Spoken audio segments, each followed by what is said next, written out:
Hello, I'm Charles Moffat, and today we're going to read The Antlered Ship by Dashka Slater and the Fan Brothers. And this is my son Arthur. Hey buddy, we're going to read this book together. And this book has some really cool looking maps, by the way. I don't know who the maps maker was, possibly the Fan Brothers, but there you go. Illustrated by.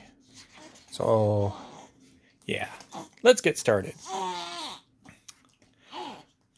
The day the Antler ship arrived, Marco wondered about the wide world. That's Marco.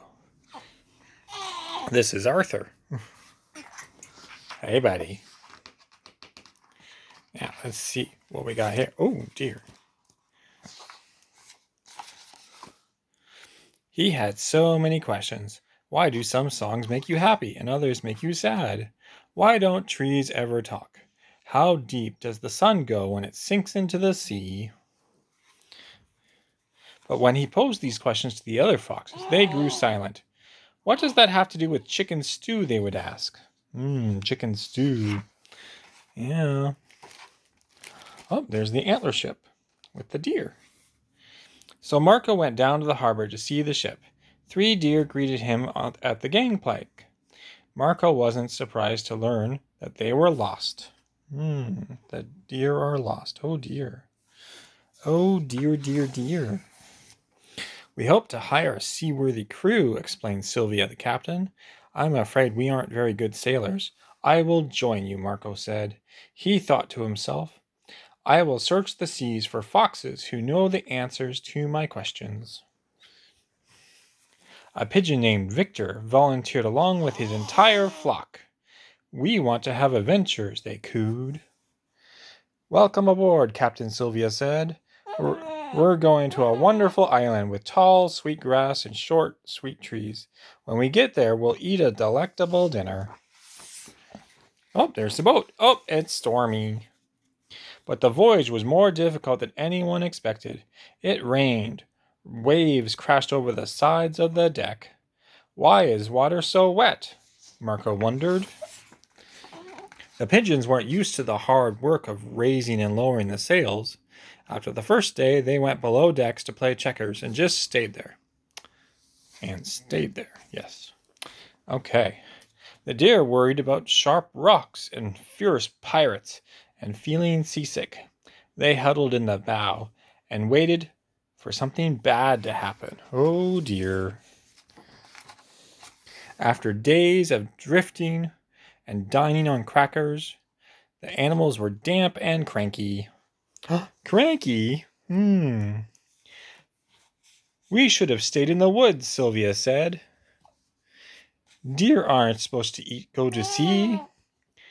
We should have stayed in the park, added Victor. Pigeons aren't supposed to do hard labor. Marco eyed the deer and the pigeons. Foxes aren't supposed to be vegetarian, he said. Still, we must do the best we can. Yum, yum, yum. Gonna have to eat all the crackers and vegetables. Okay. That evening, Marco found a recipe book in the galley and cooked a warm and reviving stew. Should we look at the charts, he asked. Yes, we should look at the charts after everyone had eaten. We might find adventure here, said Victor. And trouble here, said Sylvia. We'll find the island with tall, sweet grass and short, sweet trees here. And perhaps foxes too, Marco thought. Foxes with answers. Oh, there's the ship. It's got that big antlers on the front. It's a very pretty book. As they plotted their course, the wind picked up. The storm clouds thinned into marvelous swirls. Raise the sails, Sylvia cried. In the morning, they came to the maze of sharp rocks, each one large enough to tear the bottom from the boat. But the pigeons flew ahead, tracing a path through the shoals and sharp rocks to the safety of the open sea. Oh, there's a bear, and an owl, and a mink.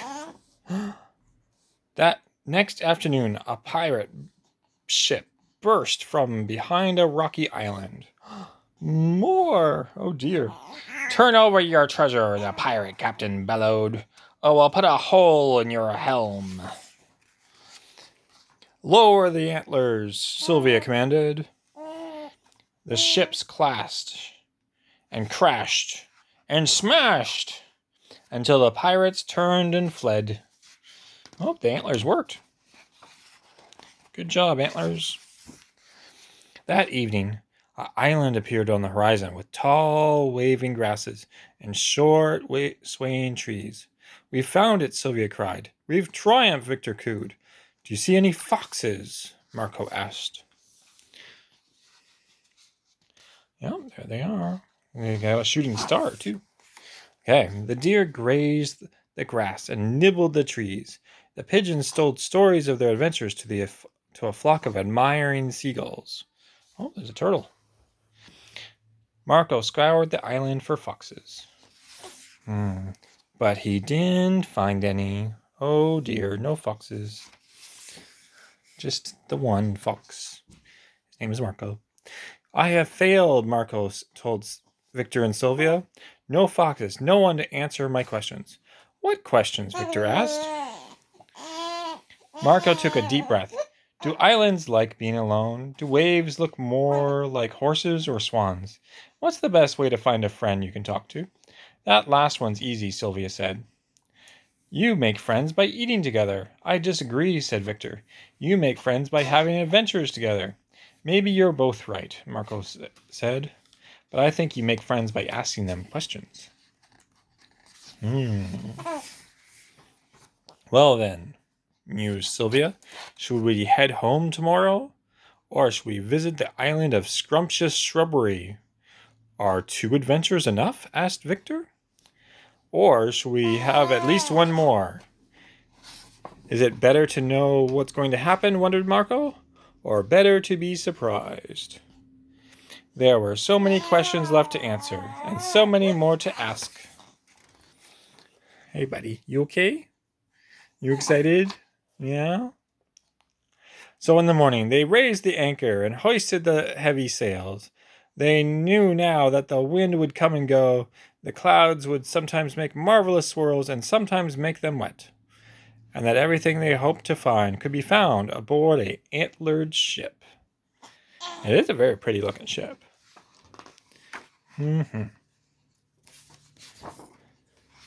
On the way to wherever they are going. There's a whale! It's its tail. Yeah, let's have a quick look at this map. This is a cool looking map. They got the Emerald Lagoon, the Lookout Bluffs, Gull Isle, Casper Islands, yeah, Island of the Toad King, Island of Scrumptious Shrubbery, Turtle Isle, Maze of Sharp Rocks, Cape of Good Intentions, Anchor Point, Lady Luck Isle, the Pirates, the Rocky Island, Lost Lake. Yeah, this honestly, they could have more stories of it in this series, couldn't they? They could have a whole series. It would be interesting if there was a series of them. Anyway, I enjoyed this book. What did you think, Arthur? Was it a good book? You'd like Daddy reading the book? Yes? Yeah? Okay. I think it's a good book. Okay, bye-bye now.